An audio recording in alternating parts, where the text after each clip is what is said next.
Hello student, welcome to RS Public School. I am Nisha Bansal, your science teacher, and today I am going to explain the chapter Chemical Effects of Electric Current. Okay, तो ये जो है chapter आपके class 8 के लिए है और इस चैप्टर में आपको सबसे पहले इलेक्ट्रिक करंट के बारे में इंफॉर्मेशन होनी चाहिए कि इलेक्ट्रिक करंट किसी भी ऑब्जेक्ट में जब पास करते हैं तो हमें 3 तरह से इफेक्ट दिखाई पड़ते हैं। सबसे पहला जो होता है हमारा केमिकल इफेक्ट होता है, सेकेंड होता है हमारा मैग्नेटिक इफेक्ट होता है,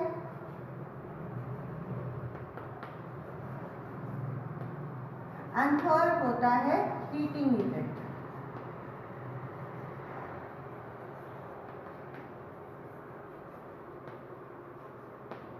केमिकल इफेक्ट मीन्स जब किसी ऑब्जेक्ट में इलेक्ट्रिक करंट पास करते हैं तो उसमें केमिकल से रिलेटेड कुछ इफेक्ट होते हैं, केमिकल में चेंजेस होते हैं, तो उसे हम केमिकल इफेक्ट कहते हैं। और मैग्नेटिक इफेक्ट मीन्स जब किसी ऑब्जेक्ट में इलेक्ट्रिक करंट पास करते हैं तो वो जो ऑब्जेक्ट है वो मैग्नेट की तरह बिहेव करने लगता है, तो उसे हम कहते हैं मैग्नेटिक बिहेवियर। ठीक है। और थर्ड क्या है, कोई कोई ऑब्जेक्ट आपने देखे हैं उसमें इलेक्ट्रिक करंट पास करने पर क्या होता है, वो हीट होने लगता है। आपके घर में भी ऑब्जेक्ट्स होते हैं तो उसे हम क्या कहते हैं, हीटिंग इफेक्ट कहते हैं। तो इस चैप्टर में हम आपको chemical effects of electric current के बारे में इंफॉर्मेशन देंगे। सबसे पहले आपको पता होना चाहिए कि कंडक्टर्स और इंसुलेटर्स क्या होते हैं। कंडक्टर्स, नॉन कंडक्टर्स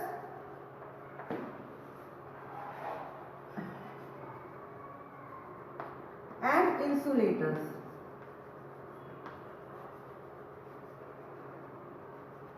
कंडक्टर्स क्या होते हैं, वो ऑब्जेक्ट जो अपने आप में से इलेक्ट्रिक करंट को पास होने देते हैं उन्हें हम कंडक्टर्स कहते हैं। जिन ऑब्जेक्ट्स में से हम इलेक्ट्रिक करंट इजीली पास कर सकते हैं उन्हें हम कंडक्टर्स कहते हैं। जैसे आपके घरों में जो भी एपरेटस होते हैं जो इलेक्ट्रिसिटी से चलते हैं, जैसे बल्ब है या फैन है, फ्रिज है, तो उस सब में आपको देखा होगा कि कनेक्शन होता है वायर के थ्रू, आपके स्विच में कनेक्शन होता है, मेन मीटर से आपका उसमें से कनेक्शन होता है। तो वो जो वायर के थ्रू कनेक्शन होता है तो वो वायर कौन सा होता है, वो कॉपर वायर होता है और उसके ऊपर जो होता है कवरिंग होती है प्लास्टिक की, वो पॉलीविनाइल क्लोराइड की कवरिंग होती है, जिससे कि अगर आपको टच भी हो जाए वायर तो उसमें करंट ना लगे। तो उसमें हमने कॉपर वायर का यूज़ किया है। कॉपर वायर का यूज़ क्यों किया है, क्योंकि उसमें से इलेक्ट्रिक करंट इजीली पास हो। जब मेन मीटर में से इलेक्ट्रिक करंट पास होकर हमारे फैन में आएगी तभी तो हमारा फैन चलेगा, तभी तो हमारा बल्ब लाइट करेगा। तो वो जो कॉपर वायर यूज होता है वो क्या होता है, वो कंडक्टर होता है, उसमें से इलेक्ट्रिक करंट पास होती है, तब वो फैन में आती है और तब हमारा फैन मूव करता है। ठीक है। तो जो भी मटेरियल जिसमें से इलेक्ट्रिक करंट आसानी से हम पास कर सकते हैं उन्हें हम क्या कहते हैं, कंडक्टर्स कहते हैं। अब कंडक्टर्स में आपका जो है आयरन आ सकता है, कॉपर आ सकता है, ठीक है, कोई भी मेटल है, सिल्वर है, निकेल है, कोबाल्ट है, ये सब जितने भी होते हैं, जो भी मेटल्स होते हैं वो सारे आपके कंडक्टर्स में आते हैं। नॉन कंडक्टर्स जस्ट अपोजिट होता है कंडक्टर्स का। जिन ऑब्जेक्ट में से हम इलेक्ट्रिक करंट को पास नहीं कर सकते हैं उन्हें हम नॉन कंडक्टर्स कहते हैं। अभी हमने जैसे आपको एग्जांपल बताया था कि जो कॉपर की वायर होती है उनके ऊपर हम किसकी कवरिंग यूज करते हैं, पॉलीविनाइल क्लोराइड, जो कि एक तरह का प्लास्टिक होता है। क्यों यूज करते हैं, जिससे कि हमें करंट ना लगे। तो हमें करंट कब नहीं लगेगा, जब उसमें से करंट पास नहीं हो रहा है ना। जब उसमें से करंट नहीं पास हो रहा है तभी तो हमें करंट नहीं लगेगा। इट्स मीन्स जो प्लास्टिक होते हैं उनमें से करंट नहीं पास होता है, तो वो क्या होते हैं, हमारे नॉन कंडक्टर्स होते हैं। तो नॉन कंडक्टर्स के हमारे एग्जाम्पल हो गए प्लास्टिक, रबर, वुड, ग्लास, और जो क्लोथ्स हम पहनते हैं ये सब क्या होते हैं, ये हमारे नॉन कंडक्टर्स होते हैं। ठीक है। अब इंसुलेटर्स क्या होते हैं, इंसुलेटर्स भी जो होते हैं नॉन कंडक्टर्स की तरह ही होते हैं, जिसमें हम इलेक्ट्रिसिटी फ्लो नहीं कर सकते हैं, लेकिन इंसुलेटर्स वो भी होते हैं जिसमें हम हीट का भी फ्लो नहीं कर सकते, जिसमें हम हीट का फ्लो नहीं कर सकते, उन्हें हम इंसुलेटर्स कहते हैं। इंसुलेटर्स वो ऑब्जेक्ट होते हैं जिसमें हीट और इलेक्ट्रिसिटी दोनों ही पास नहीं हो सकती, उन्हें हम क्या कहते हैं, इंसुलेटर्स कहते हैं। ठीक है, तो हमने तीन तरह के ऑब्जेक्ट्स पढ़े, कंडक्टर्स, नॉन कंडक्टर्स और इंसुलेटर्स। अब कंडक्टर्स में भी बहुत सारे ऑब्जेक्ट ऐसे होते हैं जिसमें जो इलेक्ट्रिसिटी होती है वो ज़्यादा क्वांटिटी में पास हो सकती है, और बहुत सारे ऑब्जेक्ट ऐसे होते हैं जिसमें जो इलेक्ट्रिसिटी होती है वो ज़्यादा क्वांटिटी में पास नहीं हो सकती है। ठीक है, तो ये हमारा कंडक्टर, नॉन कंडक्टर और इंसुलेटर्स के बारे में था। अब हमें जो मेन पढ़ना है chemical effect of electric current. ठीक है, तो इसके लिए हमें पढ़ना पड़ेगा इलेक्ट्रोलाइट्स क्या होते हैं। What are electrolytes? इलेक्ट्रोलाइट्स वो सब्सटेंसेस होते हैं जिन्हें जब हम वाटर में डिसॉल्व करेंगे तो वाटर में डिसॉल्व करने पर वो अपने आयंस में डिवाइड हो जाते हैं। इलेक्ट्रोलाइट्स वो सब्सटेंसेस होते हैं जिन्हें वाटर में डिसॉल्व करने पर वो अपने आयंस में डिवाइड हो जाएंगे, और जब वो आयंस डिवाइड हो जाएंगे तो उसमें से इलेक्ट्रिसिटी इजीली पास हो सकती है। तो we can say that electrolytes are that substances which are divided into ions when we dissolve them into water, okay, or they can pass electricity through them, वो अपने में से इलेक्ट्रिसिटी को भी पास होने देते हैं। तो ये सब्सटेंसेस होते हैं वो इलेक्ट्रोलाइट्स कहलाते हैं। जैसे आपने देखा होगा कि हमारे घरों में जो नमक यूज़ होता है, सॉल्ट, वो क्या होता है, उसका फॉर्मूला होता है सोडियम क्लोराइड, NaCl। ठीक है, अगर हम NaCl को वाटर में जो डिसॉल्व करेंगे तो वाटर में डिसॉल्व करने पर जो NaCl है वो अपने आयंस में डिवाइड हो जाता है, Na+ और Cl-। अब आयंस क्या होते हैं, देखिए आयंस वो होते हैं जिनके ऊपर प्लस या माइनस का चार्ज होता है। प्लस का चार्ज का मतलब है उसमें प्रोटॉन्स ज़्यादा है, और माइनस का चार्ज का मतलब है उसमें इलेक्ट्रॉन्स ज़्यादा है। ठीक है, तो जो सब्सटेंसेस वाटर में डिसॉल्व करने पर अपने आयंस में डिवाइड हो जाते हैं, प्लस और माइनस आयंस में डिवाइड हो जाते हैं, उन्हें हम क्या कहते हैं, इलेक्ट्रोलाइट्स। और इसमें से जो है इलेक्ट्रिसिटी भी आसानी से हम पास कर सकते हैं। इसका जस्ट अपोजिट होता है नॉन इलेक्ट्रोलाइट्स।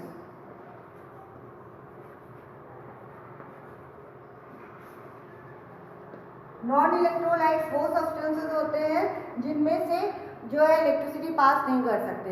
अब इलेक्ट्रिसिटी पास क्यों नहीं कर सकते, क्योंकि ये वाटर में डिसॉल्व करने पर अपने आयंस में डिवाइड नहीं होंगे। वाटर में जब इनको डिसॉल्व करेंगे तो ये कभी आयंस में डिवाइड नहीं होंगे, मीन्स ये वाटर में डिसॉल्व हो जाएंगे लेकिन आयंस में नहीं परिवर्तित होंगे, आयंस में नहीं चेंज होंगे, प्लस और माइनस आयंस में चेंज नहीं होंगे। वो कहलाते हैं हमारे नॉन इलेक्ट्रोलाइट्स। नॉन इलेक्ट्रोलाइट्स के एग्जाम्पल हैं जैसे यूरिया हो गया और उसके अलावा है carbon tetrachloride, ethyl alcohol,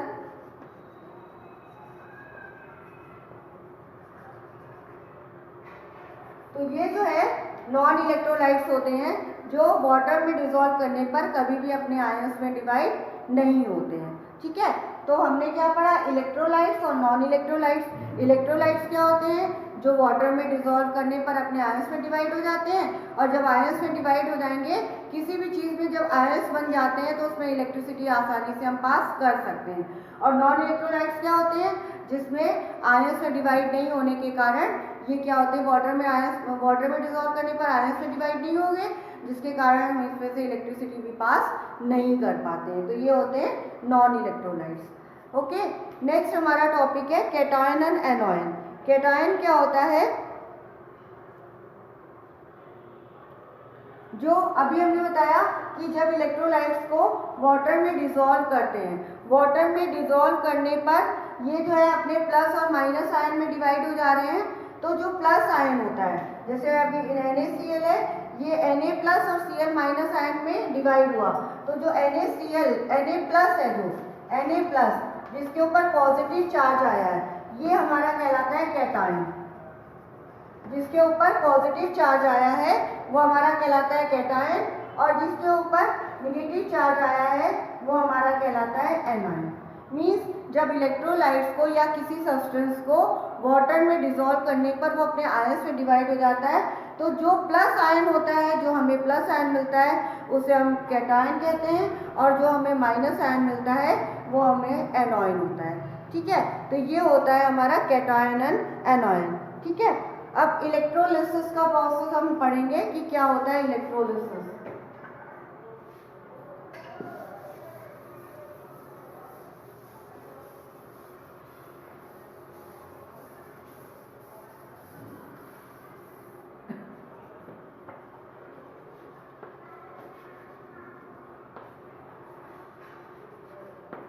electrolysis क्या होता है? अभी हमने इलेक्ट्रोलाइट्स पढ़ा था। Electrolytes are those substances which are can be divide into their ions when they dissolve in water. Okay, तो ये जो प्रोसेस होता है, ये जो प्रोसेस होता है जिसमें कोई भी जो इलेक्ट्रोलाइट्स होता है,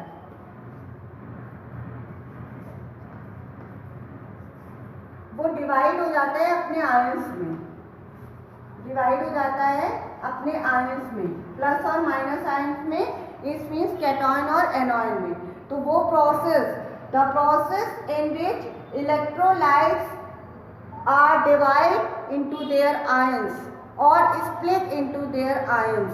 ठीक है, तो वो प्रोसेस क्या कहलाता है? इलेक्ट्रोलिसिस। इलेक्ट्रोलिसिस वो प्रोसेस है जिसमें कोई भी इलेक्ट्रोलाइट वाटर में डिसॉल्व करने पर अपने आयंस में डिवाइड हो जाता है, तो इस प्रोसेस को हम क्या कहते हैं? इलेक्ट्रोलिसिस कहते हैं। ठीक है, electrolysis is the process in which electrolytes divide into their ions.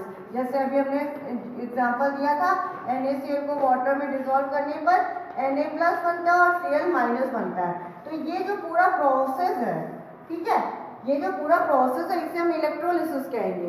ये NaCl क्या है? हमारा इलेक्ट्रोलाइट्स, क्योंकि ये डिसॉल्व हो रहा है तो ये है हमारा इलेक्ट्रोलाइट्स। और ये क्या है? हमारा आयंस है।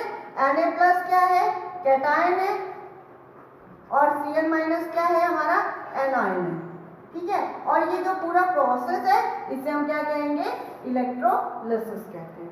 ठीक है, आज के लिए इतना सफिशिएंट है। नेक्स्ट जो है मैं अगली क्लास में आपको पढ़ाऊंगी। Okay, bye.